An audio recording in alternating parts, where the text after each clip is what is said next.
Hey Paul, how you doing? Ugly Celtics game tonight, man. So, Oh man, they didn't show up at all. well, it's like, Embiid, you got to tip your hat to Embiid. well, that's it. You like to see that. You like to see that passion when the back are against the wall. You like to think your team's going to show up like that. It's funny. My Jake and I went to he's a big Cavaliers fan, and we went to a Sixers Cavaliers game a few years ago down in Philadelphia. So of course, as soon as they won, I'm flooded with all these game six stuff. It's like, Oh yeah. that's even here now. But yeah. So I just want to kind of go over here what we're trying to do here quickly. Started this, I guess, a little over a year ago, and we've been talking about, I think we've seen our shared similarities and what's going on in the world on Facebook, and we've reconnected a little bit. It's been a while since we were young kids together, and kind of wanted to talk a little bit about, I think in general, just where we are as a country and how we're tying that like into our life's experiences and what it really means to be trying to be not even just Christian or religious, but a good spiritual person in this day and age and trying to do the right thing. And I know we were talking the other day, and I know we talked a little bit about our a lot of it for us, I think, comes to sports, a lot of our passion, whatever. And I think thinking about that story with stories of you and your mom, especially because you had it in your same house, but sort of how that was something that really kind of struck me, and thought we'd got to get started with that. So Yeah, Mom, as we called her first name was Dorothy. We called her the Dot. She had that term of endearment in our house, and Mom was born in South Boston. She was my accent just came out there. She was a true Southie, and those folks that are from that area know what that means. And Yep. She moved out to Connecticut to Milford, I think her sophomore year in high school, and that's where her and my dad met. And so Dad was and I had a question for you. I was thinking about this today. Dad was a big Yankee fan. Yeah, he had clippings from the 50s, Whitey Ford, Mickey Mantle, all that time. And I was intrigued in how your dad, Uncle Willie, came out of that as a Red Sox fan with Lester and Willie. Sure. I mean, Lester and Dad. Yeah, I think with Dad, I think it was he tells a story. It's kind of a little heartbreaking if you know my dad. You think about 6-year-old Willie running around. I think he tells a story. I think when he was, I think I got this right, when he was at Yankee Stadium on a kind of a bus trip when he was a kid. So it must have been the late 40s or something.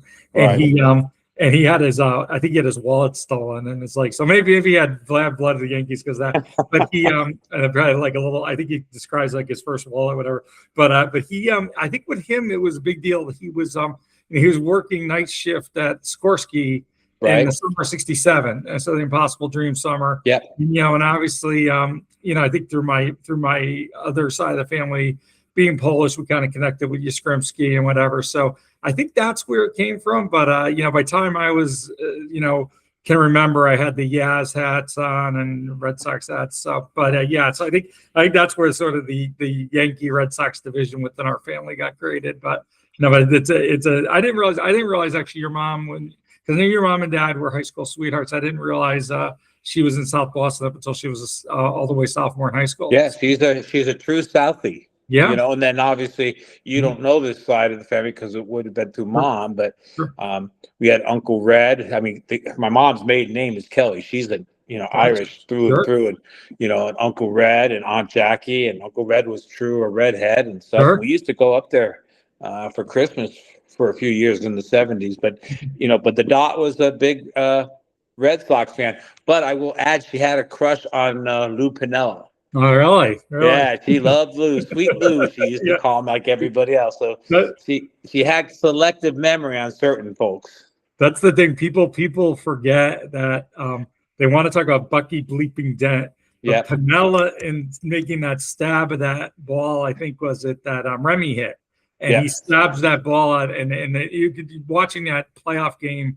The sun, you could just see no way he could see that ball. No way. If he doesn't stop that ball, that's probably in a ballpark home run. I mean, he's 60, 70 feet in front of that wall, that play still is like that game was just that's one of those games it's so many subplots within the game, and that play that was crazy. So yeah.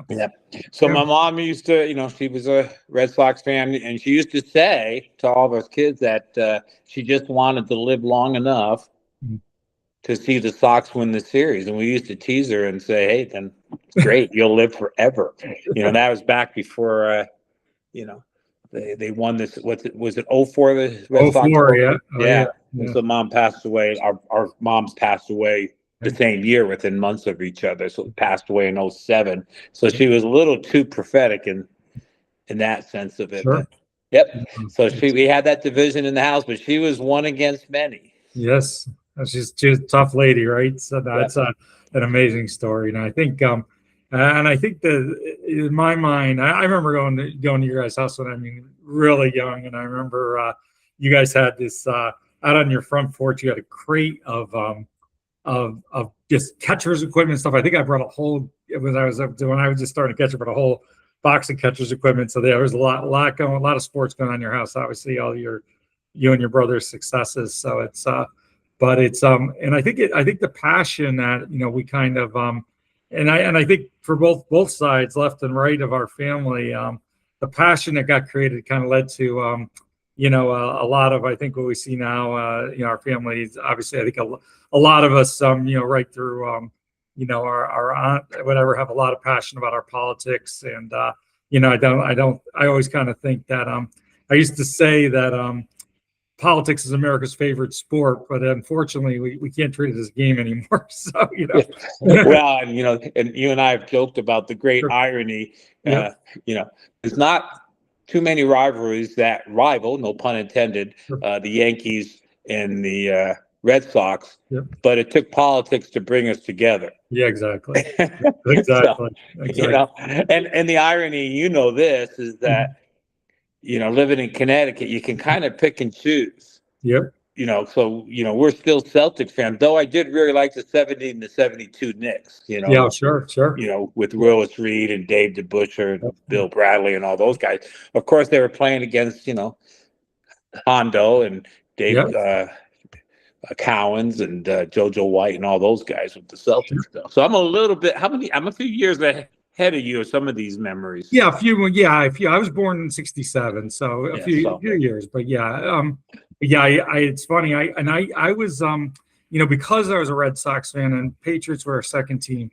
I always liked the underdog, so it didn't lead me. I remember when I was a kid, I wasn't that big on the Celtics, and they're supposed to win the '70s. You were constantly winning, and then when they got Bird is when I jumped on board, and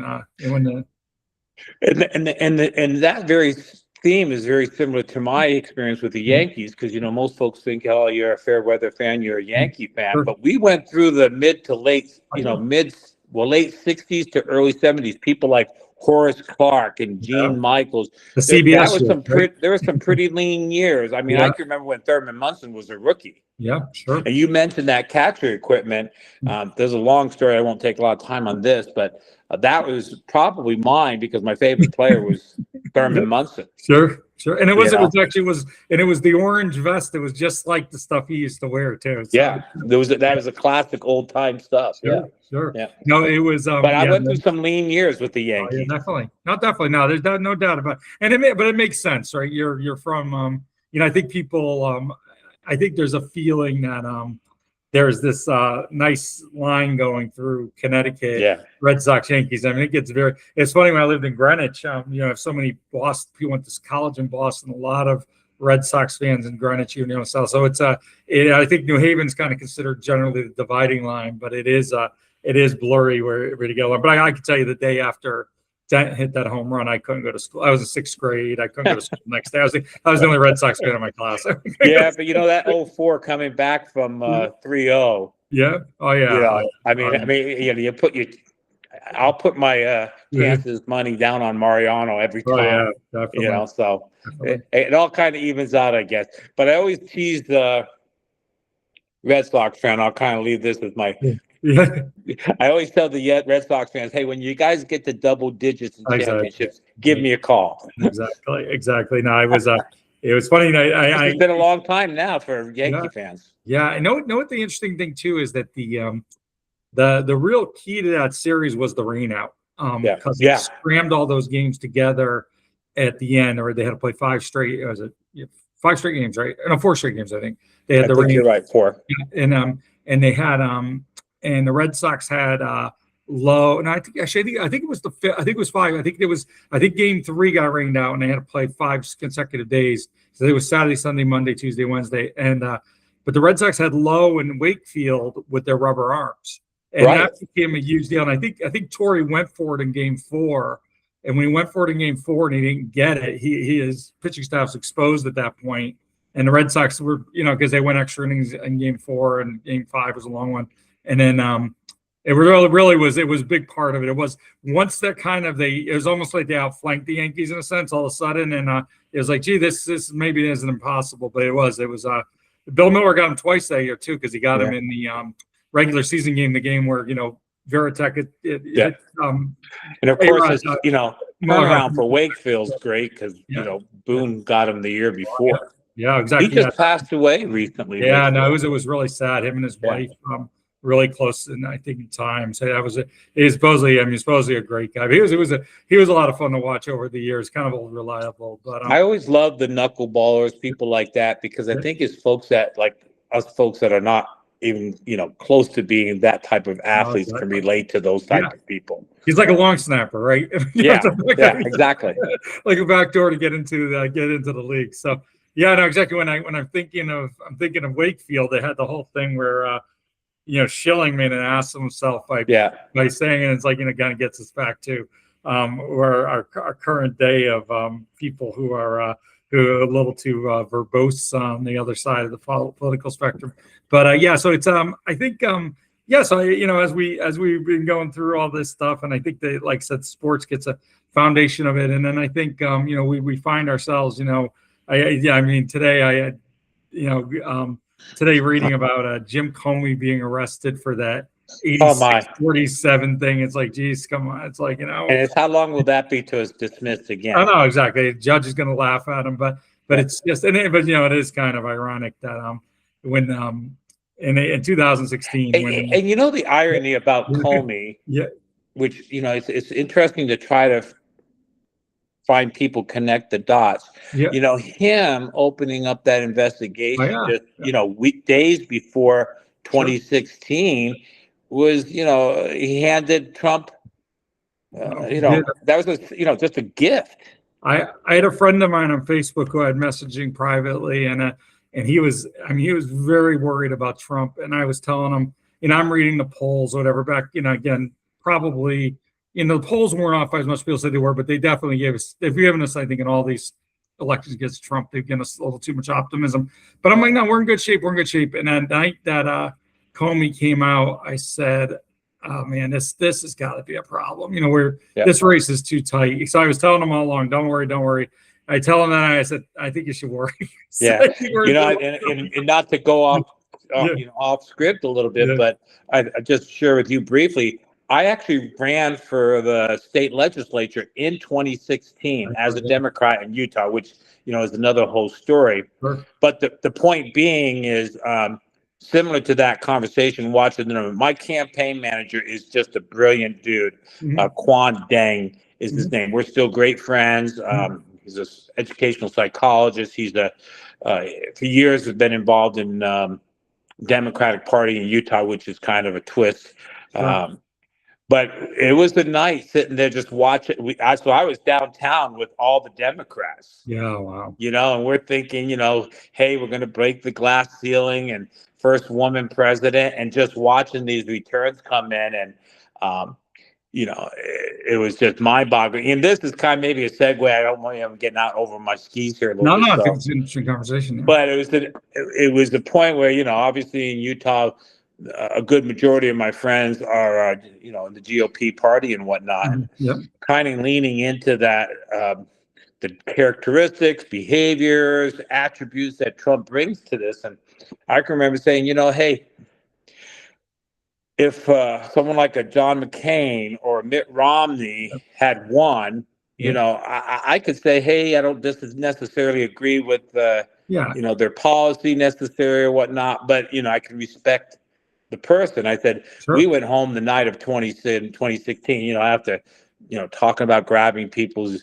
genitalia and Sure. making fun of disabled folks and whatnot. And I'm just saying, what world are we living in? What has just happened to us? And I was right down there with the whole Democratic Party of Greater Salt Lake during that night.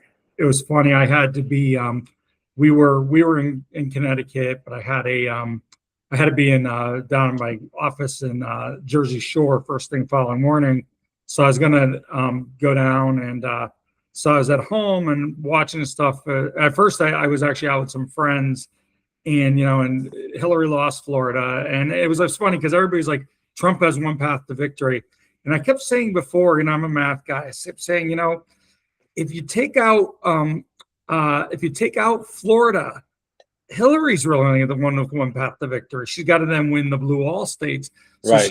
She lost Florida, and then the first. And I think there was I remember at the time Trump was leading early on in Virginia, and Virginia was looking suspect. Now you're going, Jesus, wheels are really coming off the wagon, and and Ohio went down pretty quick, and then you're like, okay, she's got to win Pennsylvania, Michigan, and Wisconsin. Yep. This was before there was the 2020 was a whole different story with all that early voting coming in late. Right.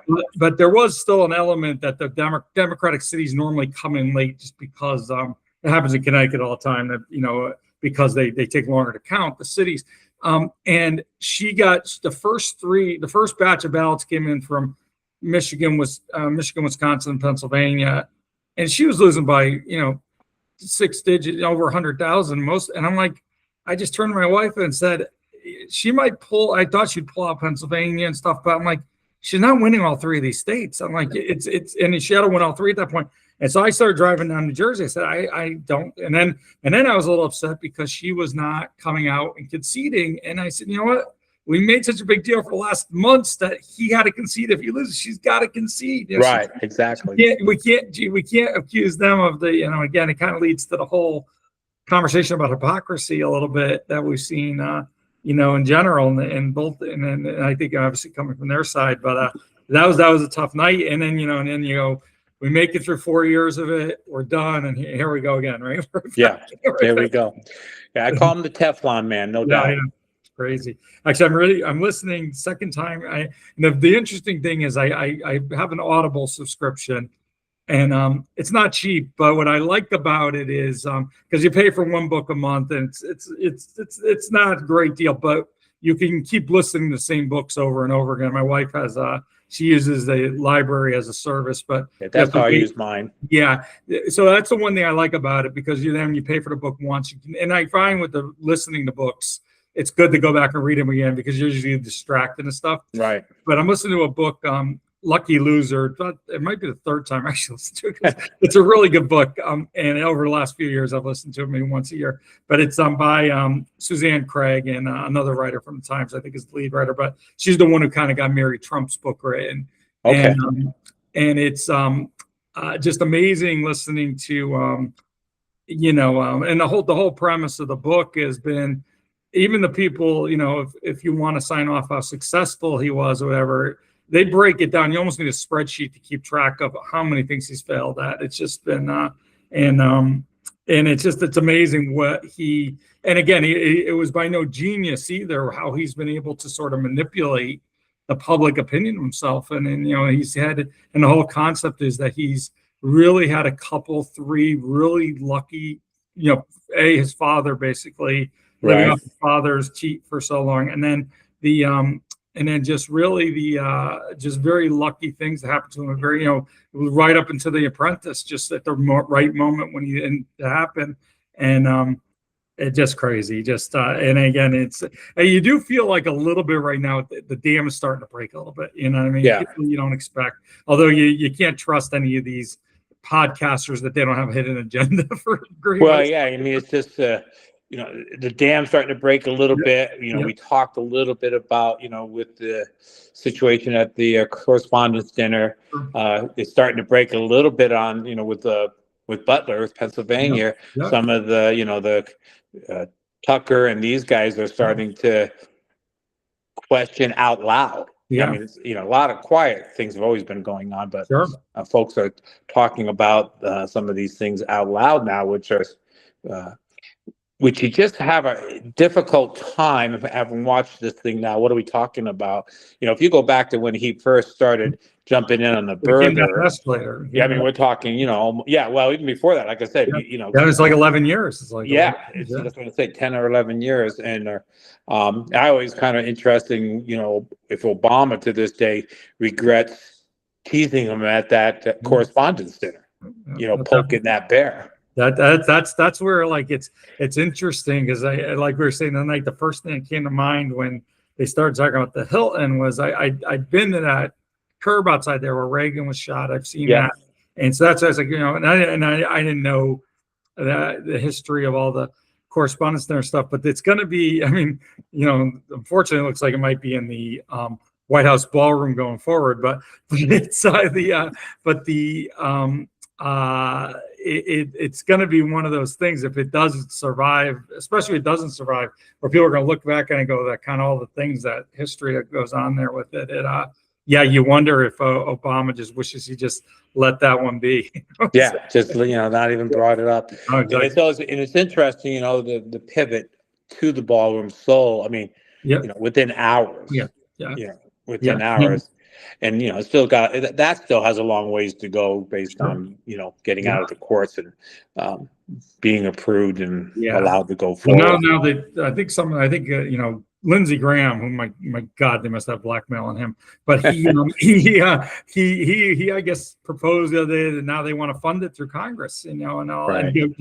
But that will never get out of. Well, it would never get past the filibuster. But it's just like, geez, like But you wonder, the way the reconciliation is a complicated process, but sometimes stuff like that they can backdoor, like they did with the They ultimately capitulated into the funding of the Homeland Security through the through that. So reconciliation is a weird thing, but yeah, it's just and it just, but it was funny how it got coordinated, and I guess Levitt, and again, it could be a coincidence in this case, but Levitt a couple hours before when she was describing how the bullets are. It's like the shots are going to fly, and then they try to pivot towards Kimmel now, and and it's just and now obviously it's lost its luster, the whole correspondence dinner, because they took the comedian component right out of it. So it's supposed to be a celebration of the First Amendment, yet they're putting constraints on the free speech of the very event that's supposed to be celebrating the First Amendment. Exactly. So I think it may be going forward just completely dead on arrival. I mean, there's a lot of folks that weren't going because it's just I think it's lost its luster. Yeah, and so it's amazing, again, and it's a couple things where whenever there's a school shooting, and obviously we all lived pretty close to Sandy Hook, so we saw the impact that impact that had throughout the state. But and it's one of those things is when you have one of those events, I think Democrats, we're not trying to politicize it, but we're trying to say, hey, we can't do this to our children, and here you go where and again, when you think about a school shooting versus what happened Saturday, they really never came close to him. Gunshots loud. They heard it from floors above. But now, no problem politicizing it unless kids are killed, I guess. It's like, it's like, so I'm like, they took the first chance they could get to try to get their agenda, so yeah, and the lack of connection between the Second Amendment right, but so because this it didn't pass this past session, but there was I mean, obviously the open carry is becoming more predominant and whatnot, but they were talking about decreasing or allowing open carry like at the Jazz ball game and stuff. So private owners. And it didn't come out of, it didn't make it. I don't even think it made it out of committee. But you mentioned it earlier. The sense of hypocrisy or irony is just, I remember there was one of the it was back during the Tea Party. They had one of the guy from Virginia. He had primaried and lost, I forgot his name, but he had an outdoor rally, and an outdoor rally said you can't carry, and it's like do as I say, not as I do, kind of thing. It's like so. But yeah, it's one of the real issues that and again there's some a family member who I know who talks about when has talked to me about the 50s when they had to when there were about air raids and had to go into their desks, and how dramatic it was, and yet we have no problem putting their grandchildren through shooting drills. You know what I mean? So it's I mean, I was responsible for my last job in public education. I was the executive director for auxiliary services for Salt Lake School District. Sure.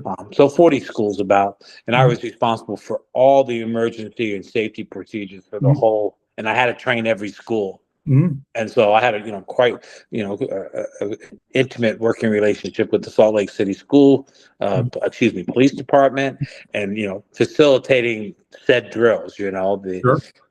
Active shooter drills and these type of things. And I was very particular about how there's a great organization. I'm trying to remember the name now; it's escaping me. I'm sorry, but that really does a great the responses and how to facilitate. I'll remember the name when we're not thinking about it. Yeah, I saw one of them where they have the way they coordinate the way the desks are towards the door and the way the doors are reinforced, or whatever. Where they really kind of come up with some interesting stuff. But it's just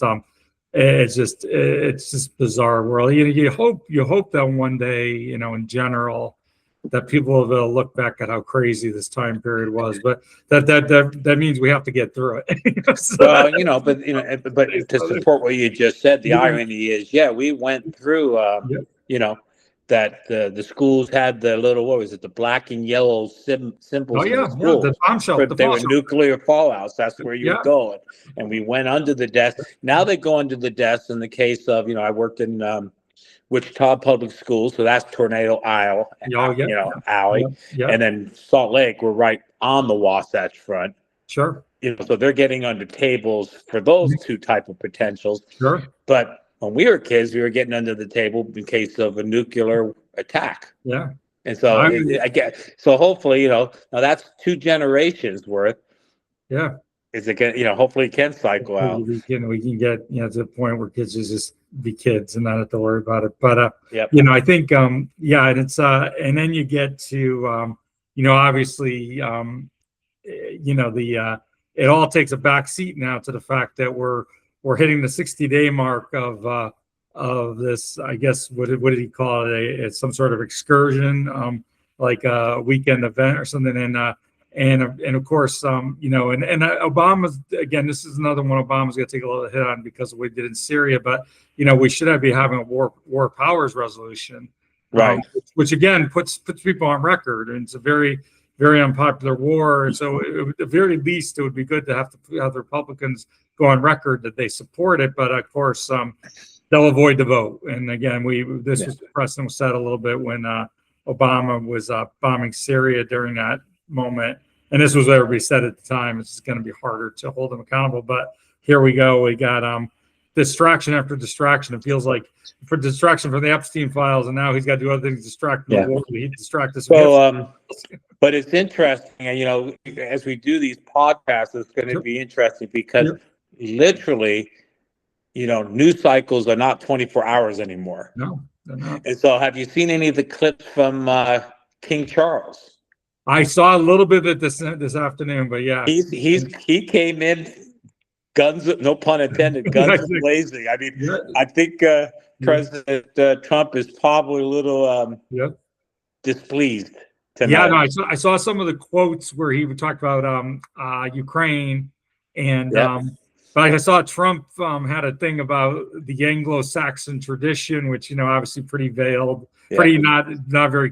Not very well.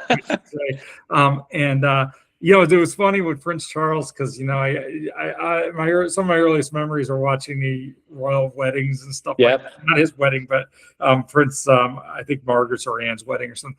But he just always struck you as such a doofus, and then obviously the way way everything went down, Diana. But it was actually, and again, it's a movie, and you got to take it with a grain of salt. But The Crown actually gave me a more positive sense of him, and obviously, I saw about 4 or 5 clips that I reposted on TikTok, and he was he wasn't subtle.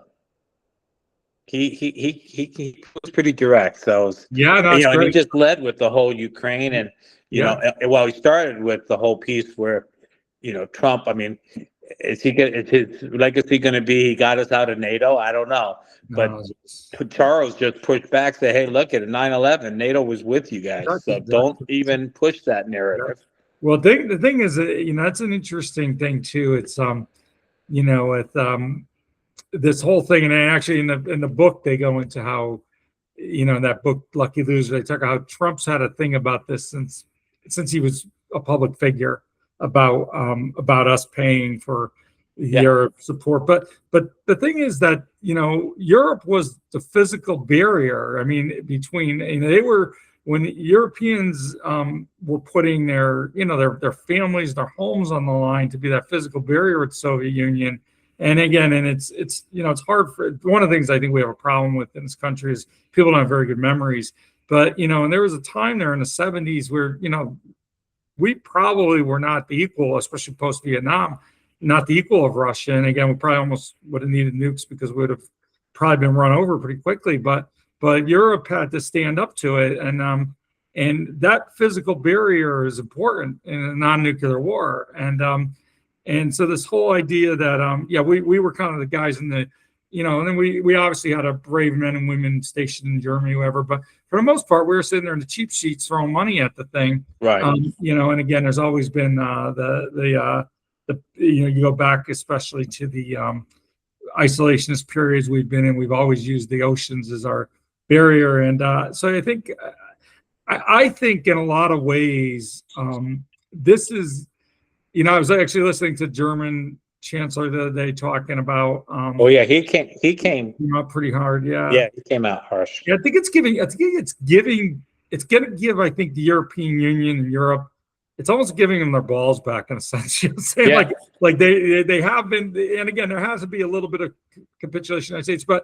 And the truth is, a lot of what gives them the power now is that they do have the best weaponry in the world, which we in a lot of cases made, or they utilize a lot of our technology. But I think it's not the worst thing in the world maybe to have a Europe that's going to stand on its own 2 feet. Because one of the things now, I mean, I hate to say it, but we feel like we're not necessarily the good guys. And if you do run into a World War II redo situation, or World War III, it's like, at least there was ballast against the bad guys back then. It seems like all the powerful nations are bad guys right now, So I mean, in bad guy maybe a little bit, but but the question is certainly, and I put this in large letters, a huge question mark. If something was to, well, we're already seeing it play out, so I shouldn't even say if something, but if it gets even larger or more extreme, where would our administration, where would they fall? Because we turned our back basically on Ukraine. That's why I mentioned that book by Woodward, that the war with Biden, and love him or hate him, he was going to say, we'll support him with financially and with the equipment, but not with our troops. And so. So I'd say it's pretty nebulous right now if we were to find ourselves in that type of a situation, similar. We have no clue where we would land right now. Where, Democratic, Republican, up until now, that's just a not, we're not going to waver there. But now we don't know. Yeah, and it's nothing. I mean, our obviously, our troops are. doing, they do their best they can, their abilities. And I think people make it a little, I obviously was never in this situation, but people make it a little bit like, oh, it's an illegal war, the troops shouldn't do this or that. But as an officer, as a soldier, you have to you take an order. If somebody, obviously someone tells you to do my law, yeah, that's an illegal order. Right. They're telling you to do the job you're trained to do. You can't say, well, I don't like the policy. That's not an illegal order. And but I do, and again, you think about things like, if I don't see us as being necessarily the aggressor in any situation, but you worry if China goes into Taiwan, are we going to? And frankly, we've I think we've just opened up that can of worms for them, haven't we? Yeah, no, exactly. And we've used a lot of the Tomahawks, etc. we would use to defend Taiwan, or sitting in some desert and outside of Tehran now. So that it's definitely put us into a more precarious situation. And I wrote actually a letter to the editor in the Stanford Advocate, probably about 8 years ago now, during Trump's first term, is how, and that back then and again, not that I was I had any crystal ball, but you can kind of see that he's been obviously almost since day one, he's rattled the saber with NATO. And I said, how could this family that's never served a day, I think his brother was in the Air Force Reserve for a cup of coffee or whatever, but how could they be the ones to take us out of NATO? When there's just again, it's not the right thing to do anyway, but the idea of what they did, what they did was incredible. That we went through that 50-year period, almost, I guess, about 45-year period, and and again, we had these proxy wars, etc. But we literally had one of the idea in history that you had that the two strongest nations in the world, the combatants like that, and never actually firing a shot really right directly at each other, and we won it. It was an incredible accomplishment. It was all because of NATO, Yep. So yeah. I know it's and I do feel for hearing the stories about the guys in actually women in Iran and the areas around Iran who were attacked. Again, I think it just in a sense is they were left fairly undefended. It seems like defenseless, and it feels like it was probably worse than you would have expected it. And again, it just got to be very, very difficult. I mean, that was, like I said, when I was in Desert Storm, we had, there was never a moment we felt incredibly exposed, but I was in those that first night when those Scud missiles were coming into into Saudi Arabia. We were in Dhahran, and we basically, it was like right over our heads that those Patriot missiles were shooting them down.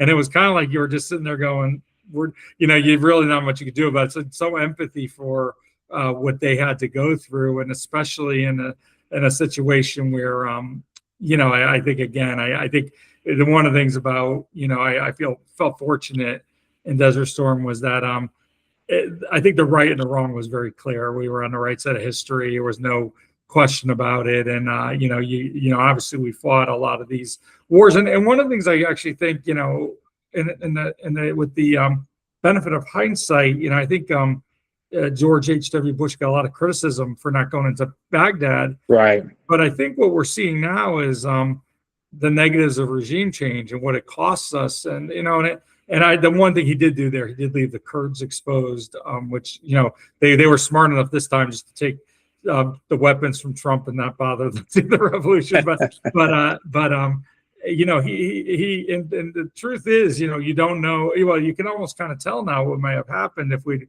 gone into Baghdad and removed Hussein at that point.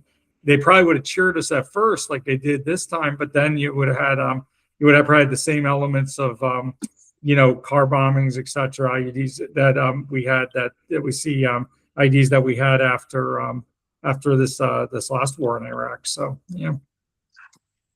I agree. And it's going pivoting back to the administration is so, to me, at least cause to pause about the first Trump administration. At least he had to start with, he had when you talk about his chief of staff and these type of folks, he had he had people with experience and know-how, and this go around, he's purging the heck out of, any folks with real knowledge or insight in this. I feel like when I listen to Hashtag, when I listen to him speak, I feel like I'm listening to a bully on a playground. It's crazy. It's just nuts. And it's hard to believe that he served, even because and again, so much of it is sycophants for Trump. And, again, you have to believe some of these people. I mean, I think a lot of them don't really believe what they're saying. And, it scares you almost. Do they think they're never going to pay a price for this? Right. At least in shame, if nothing else. But he just, the things that come out of his mouth. And I mean, you're listening.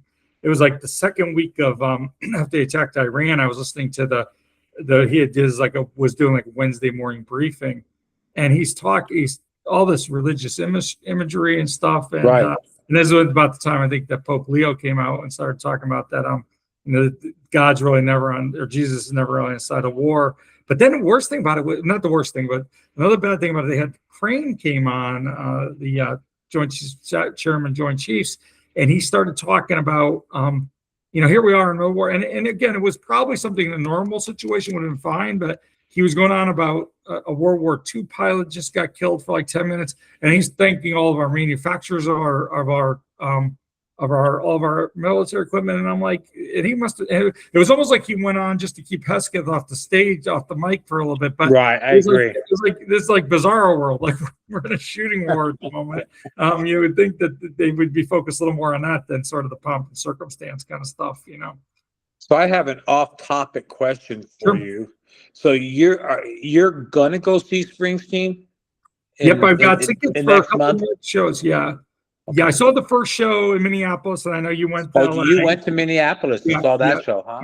Yeah, I went to the first show. I wanted to see that one. That was interesting. And Minneapolis was actually interesting, I thought too. I hadn't been to Minneapolis, I had to say, in about 15 years at that point. And I never really spent a lot of time downtown before. But it's still a city that still felt a little shell shocked. This was just a month ago. So it was, I think, right. March 30th, March 31st.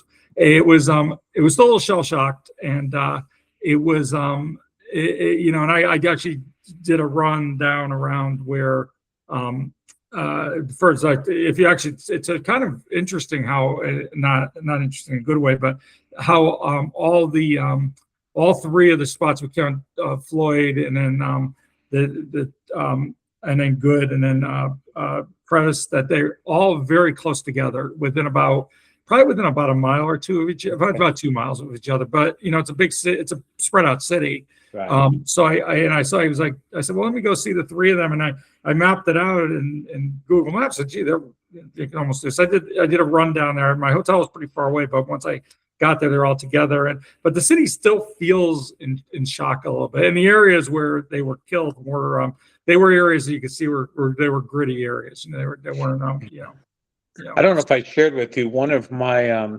ex-students is a doctor, and an associate with Alex. Mm-hmm. Okay. So he was one of the nurses. She works at the VA, and wow.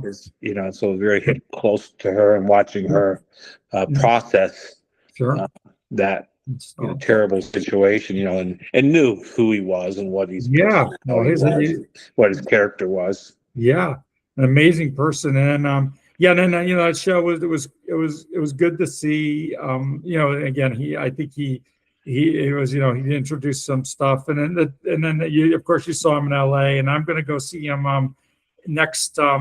Let's see, it's next week, I guess. Next Tuesday night, I'm going to see him in Belmont. So it'll be.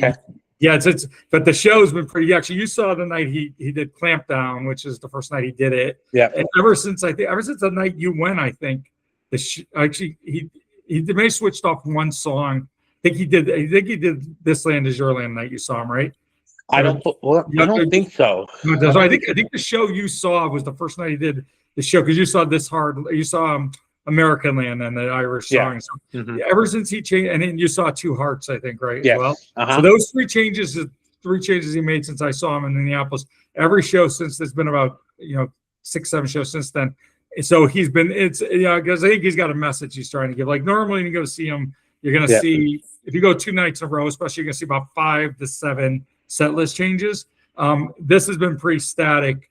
So yeah, I'm going to see him Tuesday night in New York, and we've seen him there before. It's a good place to see him. And then Mary Alice is coming. We're picking her up from Florida this weekend, and then I got tickets the following week in Brooklyn, but I think that one's going to be a little tighter for me to make. And it is kind of, it is the same show. So it's right. Yeah. It's one thing if you're going to see the set list changes, but it is. So yeah. And then I might try to see him towards the back end, either in Boston. I've got some friends who are going to that show, or in, might try to catch the final show in DC. But that show, I got to tell you, for an outdoor, that's the only outdoor one of these. Those tickets are extremely expensive. Those ones, that one in DC, those are like literally get in the building for like $500. They're not even that close to the stage for that amount of money. I'm spending, a lot of these tickets are pretty expensive, but you're pretty close to the stage. In an outdoor building, you can be really far from the stage. So right, yeah. 100 years ago, literally, getting that old. I saw Frampton in '76 up in Hartford. I can't remember. Can you remember the name of that? What that? Civic Center, or No, it was outside. It was 30,000 people. General admissions outside. What was the name of that place? I know. Weird. I can't remember. I mean, it was kind of a staple back in those mid '70s. Well, Bushnell is the park, the capital. But there's that. I took my son up to a concert. I think he went to see Lil Wayne up there. Okay. Fun. Not that long ago. Yeah, no, I know exactly where you mean, but I'm drawing a blank on it too. Yeah. I think Gary Wright opened up for him. And, that's great. But it was 30,000 of us. He was huge. I could say back then, especially, he was huge. This was a great. His Springsteen shows, I think, it has that great energy, and he's not pulling any punches. He was ours. I think he did 30 songs, 3 hours straight through. He didn't take any breaks except for when he had some words to say. Yeah, it's funny. He takes the band too, and they get the break a little bit while he they get the little bit. I thought it was what was I gonna say was Morello is great to see too. The Ghost of Tom Joad solos was just amazing. I mean he was a show unto himself. I mean, you watch it and you don't believe what you're watching. No, exactly. He's amazing. I had people it was funny because he was on tour with him in 2014, and it was good and all, but I had people when we were walking out of the building in Minneapolis, like, who was that guy? They didn't know Rage Against the Machine, but he was amazing. And Nils Lockgren still, the two of them, when somebody said something about Two Hearts coming back into the set list, and that's kind of Bruce and Steve's song. And I go, well, Steve's been emasculated here. He's got Morello and Nils are going off. Like, you got to give him back some love. You got to give him something, right? He's sitting over on the other side of the stage, say, "Hey, I'm still at." It kind of goes back to the dinners up at grandma's house. Can I sit at the adult table tonight? Exactly. Well, these are two, and again, Steve's amazing, and he's. But he's like as much a performer, where Nils and Morello are two world-class guitarists. Right. So when him and Bruce got put together, Bruce wasn't exactly in a position to get Steve, though, they've got some pretty interesting stuff. I actually got one of the things that's interesting. I got tickets to this, but I may not be able to make it for a couple of reasons. On July 3rd. They're playing Steve, and he's got his band, the Disciples. They're playing in a park in Freehold, New Jersey. Mid-afternoon, they're doing their big 4th of July celebration. But there's Joe Grishecki, who, if you're ever in an area that Bruce is, if Joe Grishecki's ever in the Jersey area, there's a reasonable chance Bruce is coming on stage with him. He's from Pittsburgh. A few of his songs, not bigger ones, but Bruce has done with him. There's a great song on Tracks 2 album that came out last summer. That's like 8 albums together. The last album is a pretty good protest album. It's got some good songs from Joe Grishecki. But then Gary U.S. Bonds, who had that song back in the 80s, This Little Girl Is Mine, he's playing with them. And Jake Clemens is playing with him. So I'm like, the chance of Bruce showing up at that show, unless he's in Europe, because he likes to spend summers in Europe, very high probability of Bruce showing up at that show. So I got tickets to it, but I think I might not be able to make it. I'm trying to decide if on the 5th, I told you I got the whole crew coming to Connecticut, a couple beach houses, but JT will be up. I can't remember the exact city, but he's just up 90, 91 up to in Boston, not in Boston, but in Massachusetts that night. Great Woods or something like that. And trying to see if my oldest daughter and I want to run up there and see the show. We saw him a few years ago. Greenwich has this, when we lived in Greenwich, had this town party, and they used to, Ray Diella used to, from Bridgewater Capital, he used to sponsor it. And they still get some pretty good bands, but they had some really good bands back when he was sponsoring, and they had James Taylor one night, and it was funny. It was Memorial Day is always up in the air in Connecticut, right? Yeah. So it was a cold and rainy night, and he comes on. He like looked like the Gorton's fisherman or something like that. He's like it's a good night for a shanty or something like that. And he but he looked. I mean, but I saw him. I saw him the other night. Forgot what city he played in, but it was a city. I think.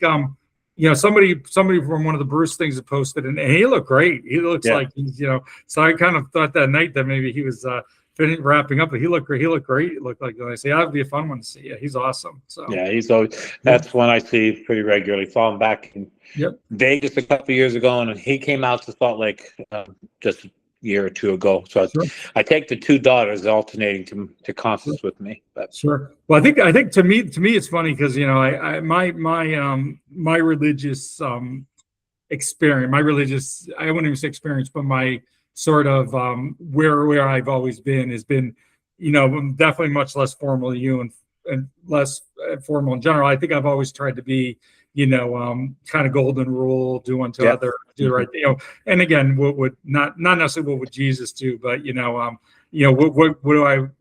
what would make me a better person. But my wife and I, my wife's always been a better churchgoer than I am. We've been better churchgoers as we've started to travel around the country because we go into new cities or whatever. It's a way to get to know people. We usually belong to UCC churches, so they're usually where we're at politically, etc. But I think for me, for a long time, the closest thing that to me for going to church was going to see Springsteen. So that's a lot of those shows I've racked up has been. It's almost like it's been 2 years. I got to go back to church. It was a spiritual experience. It was, another podcast in the film.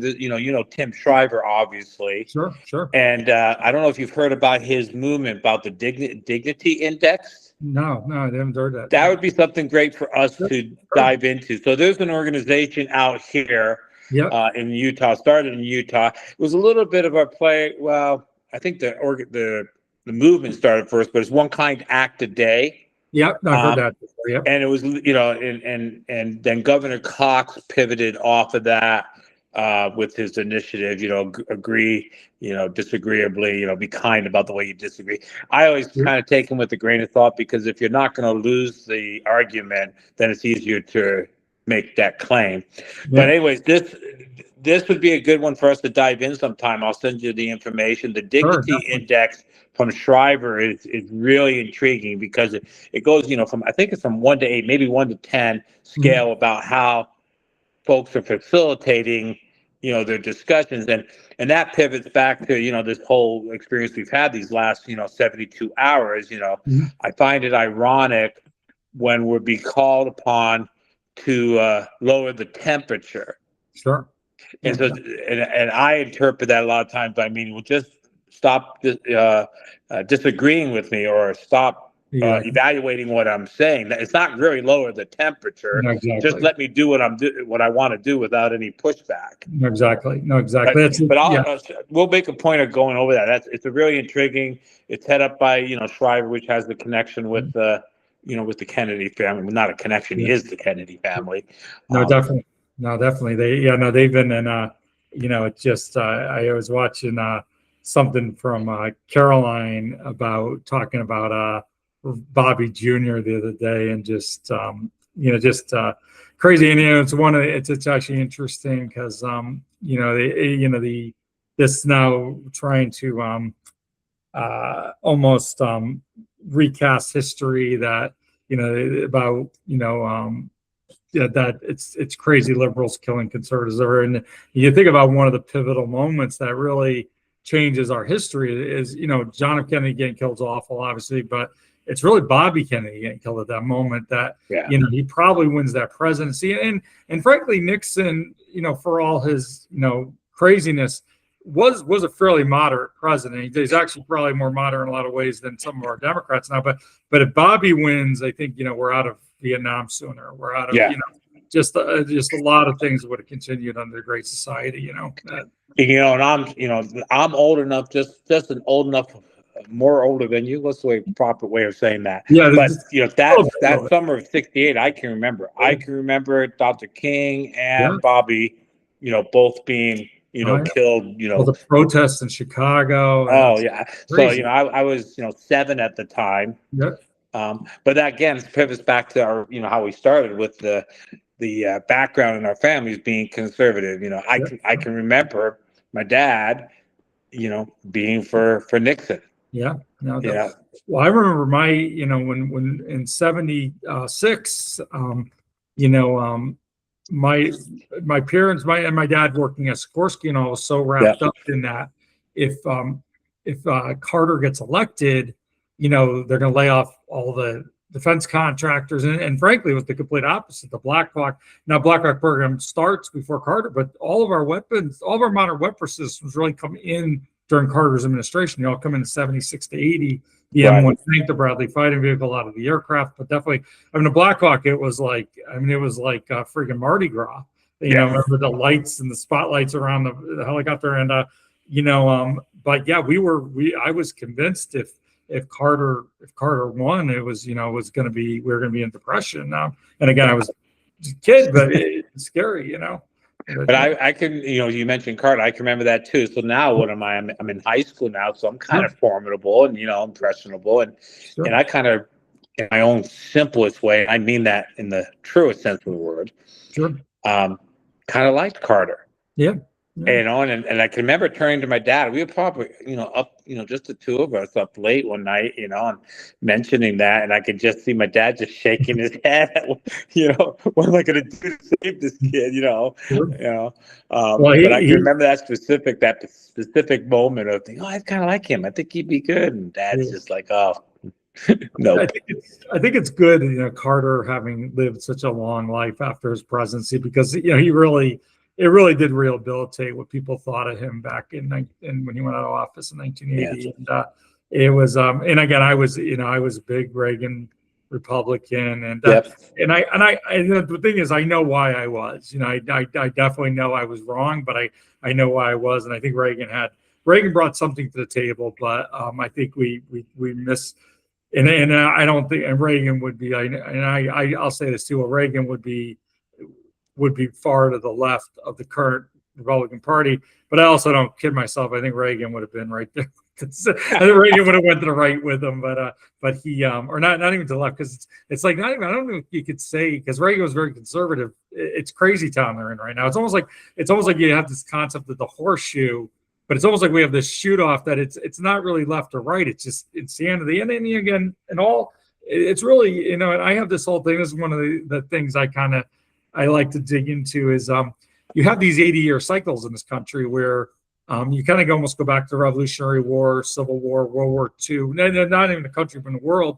You have these populist moments, not even right, because all right-wing moments usually come with a fairly strong left-wing moment. A lot of times they come because Hitler's case, you can make an argument with Trump's cases, they scare the centrists and the thinking the left wing or the communists are going to take over, and it gives them some strength. And it's almost like in 80 years is obviously the average life expectancy. So it's almost like everybody's got to die off to forget what happened. Right. Yeah. It's more than a generation. That's for exactly. Sure. Exactly. Yeah. So, you have that, but no, it's again, I'm glad we got to do this, Paul, because I think, I think there's, it's one thing you sit there and you type stuff into Facebook, and you when you can connect with people. I think one of the problems we have society today is people not connecting. Yeah. And I obviously I know we're not the first people to have a podcast, but I think it's I think it gives an energy that is necessary. And hopefully as people, not maybe us, but as people hear ideas and start to, you would hope people start to question or at least think about some of the things they've taken us for granted at this point, so it's great. Super. Yeah, I appreciate it, man. Here, Paul. It's good to reflect. Thanks, buddy. Definitely, Paul. Take care. Take care.